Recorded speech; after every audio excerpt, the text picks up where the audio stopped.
नमस्ते।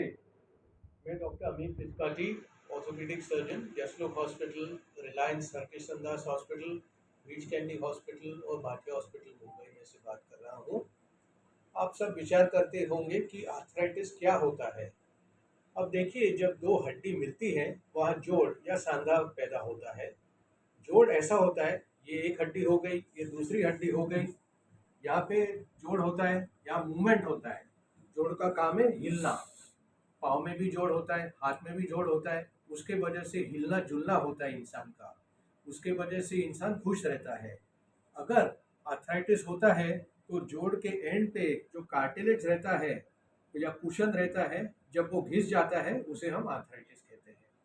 आर्थराइटिस के गणेश जी की तरह 108 अलग अलग कारण होते हैं। सबसे कॉमन आर्थराइटिस जो होता है उसे हम बोलते हैं ऑस्टियोआर्थराइटिस। ऑस्टियोआर्थराइटिस जो होता है वो उम्र की वजह से होता है। 50 के ऊपर जो उम्र होता है उसे ऑस्टियोआर्थराइटिस होने का चांस होता है।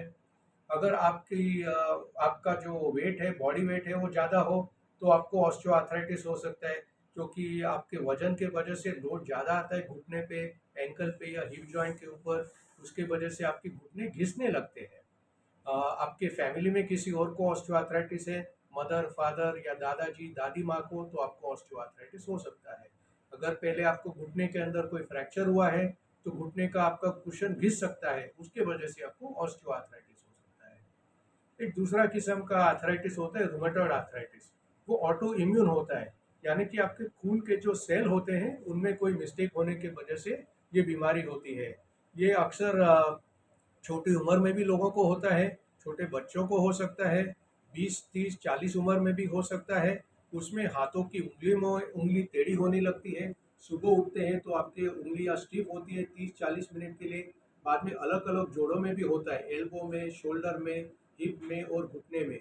उठने में तकलीफ होती है, चलने में तकलीफ होती है, और ये अक्सर गोलियों से उसका इलाज होता है। एक दूसरा आर्थराइटिस होता है यूरिक एसिड नाम का, जिसे बोलते हैं गाउट। जो लोग अक्सर अच्छा खाना खाते हैं, ज़्यादा नॉनवेज खाते हैं, ज़्यादा मटन गोश्त खाते हैं, जो पानी कम पीते हैं, उनमें यूरिक एसिड आर्थराइटिस हो सकता है। अलग अलग ऐसे आर्थराइटिस होते हैं। अगर हमको आर्थराइटिस कम रखना है या आर्थराइटिस अवॉइड करना है तो वजन कम रखना है, सीढ़ी चढ़ना उतरना कम रखना है। 50 की उम्र के बाद में अपने डॉक्टर को कंसल्ट करना है जब ज़्यादा दर्द होने लगे घुटने में या अलग अलग सांधों में। सही वक्त पे एक्सरे लेना है। फिजियोथेरेपी